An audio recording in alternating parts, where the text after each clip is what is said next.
What's up, you guys? So, since it is my goal in this channel to share absolutely every single thought that I have in my life, sort of, I guess it's time for me to discuss the kind of interview questions that I like to ask, depending on what kind of position you're going for. And the reason I bring this up is because I have sat through interview panels that I believe were not really that good. And basically, it comes down to the types of questions that were asked and how it really didn't help me get to know the candidate better. And for me, it's important to sort of send you down the rabbit hole anytime you are being interviewed, because the thing about interviews is you won't really know the performance of the candidate until you actually see them doing. I think an effective way to handle an interview would be for you to put the candidate on the spot for like maybe 10 minutes or so, be like, run the department, and see what they can do. I know that technically, maybe that is not the way stuff gets done because it would be considered labor and you cannot just have free labor. But I think we just need to have an actual hands on way of examining someone before hiring them, because oftentimes what happens is once you hire them, they end up not displaying any kind of leadership traits that you're looking for.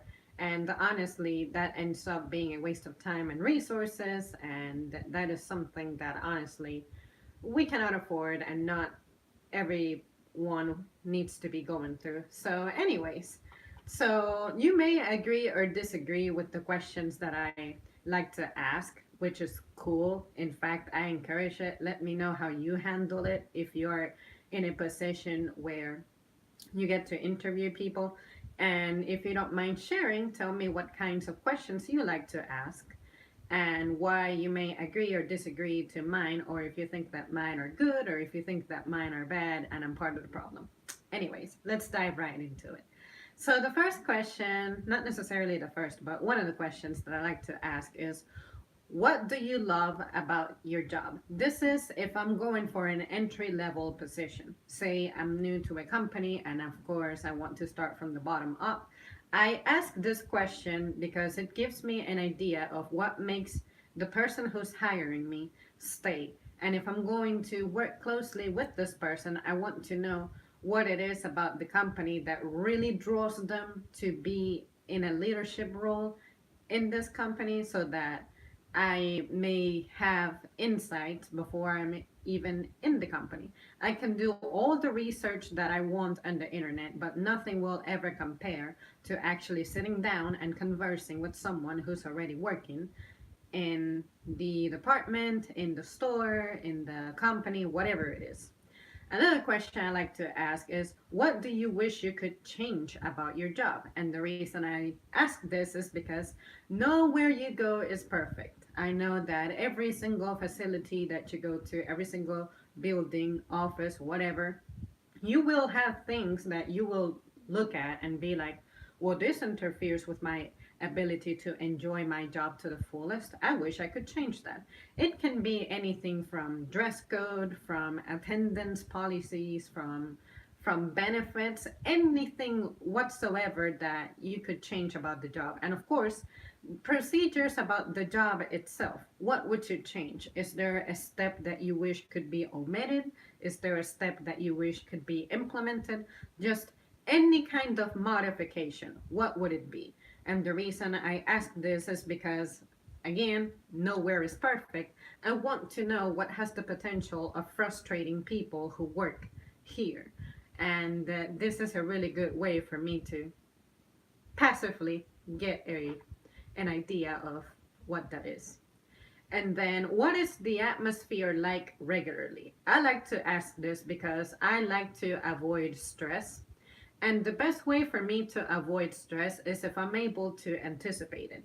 And by that, I mean, if I know that it's going to be a place that is really quiet, really dead, I'm going to be like, okay, I need to figure out ways to make my job fun. I need to maybe bring my own music if it's possible to to have that, I need to maybe, I don't know, just find ways to maintain myself interested and engaged. And then if the environment is a really fast paced one, then I have to tell myself, okay, I have to eat well. I have to take that vitamin B12. I have to, basically make the proper decisions for me to be able to go into this job and be ready. And no better way to be ready than being able to anticipate what is coming. So, is the atmosphere a loud one? Is it a quiet one? Is it a fast paced one? Is it a slow one? Those types of things. Based on my personality, if I have the answer to this question, I can determine whether this can be the right place for me long term or short term, among other things. Is there anything you would like for me to elaborate on regarding my qualifications? And the reason I ask this question is just in case any answer that I provided them with did not satisfy them, I like to give myself the opportunity to maybe have another chance at answering a question that maybe I was not prepared for at the time, and now it has marinated in my brain for a few minutes, and now I can have another crack at it. So, usually, when I ask that question, what they may say is, you mentioned something about this and that. How did that help you? How did that make you a better worker? Stuff like that. So, basically, it's my way of saying I'm prompting a question that maybe what I'm looking for is you giving me a chance to go over something that I may have missed. Or, in fact, to phrase it better, you ever have instances where you do something or say something, you go home and you think about all of the things that you could have said? Well, that's what I'm doing with this question. Maybe 2 minutes ago, I was saying some stuff, but then 2 minutes later, it marinated in my brain. So I have better stuff to say about it. How about if you give me another chance? So that's what I go for with that question.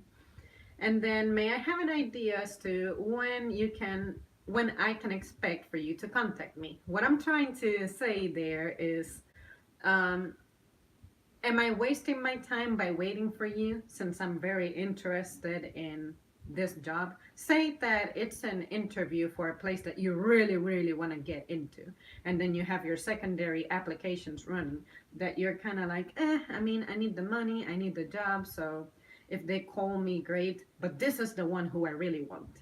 I like to ask that question just to give them the opportunity to tell me, we are currently looking at other candidates, which is their way of saying no.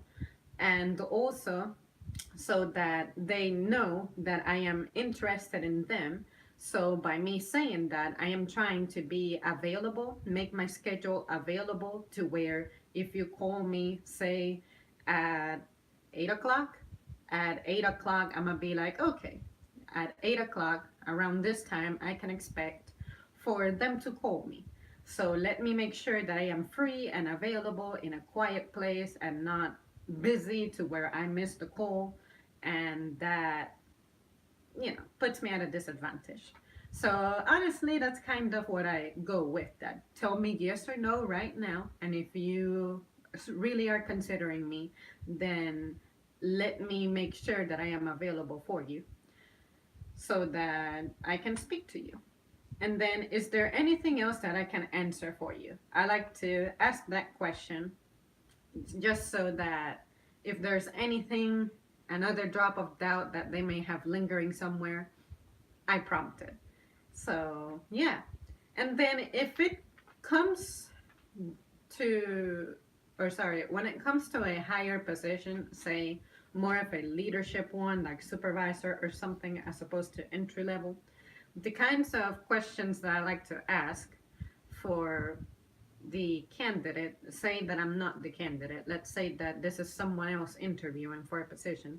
The questions that I like to ask is, did you undergo a special training for this position? And the reason I like to ask this is because I want to know if they're going to be at a basic level or if they took the time to take a course of some sort that helps them see what their role is going to be like, and they actually obtain skills that is going to help them from the get-go be a good hire. And then what unique skill will you bring to the team that our current one lacks? And the reason I ask this question is because sometimes we tend to hire people who are alike. And I feel like when it comes to the job setting, it's good to have different kinds of people with different kinds of performances, different kinds of ideas, as opposed to finding really, really similar people. And the reason I like that diversity is because what the group of similar minds cannot see, the the person who's not really associated to that style can see something that they can point out, and that helps the team grow and expand.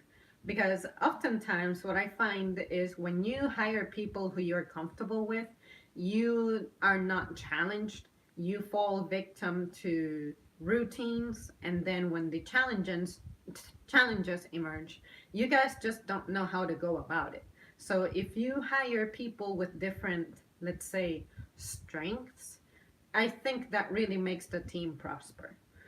And then what challenges consistency? And consistency to me is a big deal. It's a big deal in my personal life, it's a big deal in my professional life. And the reason I bring up consistency so much is because a lot of times we make promises that we end up breaking. So that's the way I like to look at consistency. Consistency means that every single day of your life that you go, say, shop somewhere, you can count on you finding what it is that you're looking for. Of course, circumstances vary. Some days you'll have your product, some days you will not have your product. And then when it comes to teamwork, some days you're going to be in top condition, some days you are not. How do we cope with that to ensure that we can still deliver our best service, the service that we promise so much that we're going to provide to the customer or whatever it is that we do? And honestly, I think the main reason people get mad is because they have that expectation, that consistency expectation, and when it fails to be delivered, of course people get annoyed because they have plans and whatnot. But when it comes to my personal answer to that question, of course it's very basic because it's very obvious. I like to say that, not every day can be the same because stuff changes, the weather changes, there's the human factor. Like, not every single day you feel your best, and when you don't feel your best, your way of thinking can be altered and stuff like that. But if you are going for the route of no matter what, we are going to have this product guaranteed all the time, someone somewhere is going to suffer for that. It's either going to be the worker, or it's going to be, say, the supplier. Somewhere, someone's going to experience the challenge. So I guess what challenges consistency the most for me will have to be more of a personal thing. Like, not everyone can perform at the same rate. And especially if you have a team that tends to have trouble coping with changes, say when procedures are changed, not everyone can adapt at the same rate. I think that also impacts consistency. They are the fast learners, they are the folks who have been there forever, so it really takes them a long time to change. And then there are the folks who, what can I say? They just do not like change because you've created a routine and you have specialized under that routine. So when you change it, you are starting from like a primary level, and that may actually feel that person make that person feel frustrated. And I'm like, no, just adapt, just make sure that you keep your mind open to new ideas. And if it doesn't work, then it will be proven that it doesn't work. But just don't try to, right at the beginning, establish that the new procedure is going to be a failure without actually trying. That I do have problems with. It's like that people sometimes have a negative attitude toward trying something new, and to me, that's just devastating. And then finally, what do you consider to be a highly stressful day? And the reason I like to ask that question is because sometimes we do have bad days. Not every day can be a good one. And if you have a bad day, what is a bad day for me may not be a bad day for you. So I like to know for you what classifies as a bad day, because it is possible that when you answer this question, you're going to mention something that we actually encounter very often, perhaps daily. And if you bring that up, that very precise thing, I may have to reconsider you as a candidate, because I may even throw an additional question based on what you answer. But while I discussed that with the panel, I would be like, yo, this guy said that this is what stresses them out. This is literally what we encounter day after day. I don't think this person is right for the position, you know? But if someone mentions something that is extreme, then it gives me the impression that this person is pretty cool headed and level headed. And I'm like, okay, this person would be right for this job, because this job already, as it is going to be stressful. But on top of that, what they are mentioning is something that is extreme as opposed to something that's part of the routine and minimal. I think this person is right for the position. But if you happen to mention something that is like pretty much everyday bread and butter, then yeah, I would reconsider some things. But yeah, you guys, that's all that I have to say on this matter. Pretty simple. This is me just sharing my personal experiences when it comes to interviews, being interviewed, and interviewing. And I always felt that this was a fun thing to discuss, because it it really affects your professional life. You are hiring the person who you're going to either respond to or collaborate with, or both. And it's really important that you participate in this. It's kind of like the elections and voting. Why should I give you this job? Or why should you give me the job? Let's get to know you. And I like to ask questions that sound simple on the surface, but they force you to think. And I bring these questions up because every time I have asked them on a panel, they go like, "Ooh, that's a very good question." And sometimes they go silent for like a solid minute. And I'm like, "That's what I'm looking for. I'm looking for stuff that you have not experienced before, force you to think." Because if you're given generic questions like, "What are your strengths?" Name a time that you had someone challenging, and what would be different. Like those are so generic. You can anticipate those questions, but these, I feel like you don't always anticipate them. Maybe in another kind of job, in another level, you may, but at least me, as part of a panel, I have never heard someone else bring these up. So, because of the feedback that I have gotten when I have asked them, that's why I'm sharing them here. And yeah, you guys, let me know your thoughts on this. Let me know what your interviewing skills are like. Do you think you are a strong interviewer, a weak interviewer? Do you get nervous easily? Has it become easier as time progresses? For me, every single interview, no matter what, it does make me a little nervous. But if I know the people in the panel, especially for me, I get more comfortable because at least they know me as a worker, and they know that I'm not talking out of my ass. So they know that they can back it up with evidence and observations that they have done. So being an internal candidate has its advantages, whereas if you're an external candidate, then you have to sort of present yourself in a certain way that makes you convincing. And I think that's the thing that makes my nerves go a little haywire. But anyways, just do everything with confidence. All right, guys, thanks so much for tuning in, and I'll see you soon.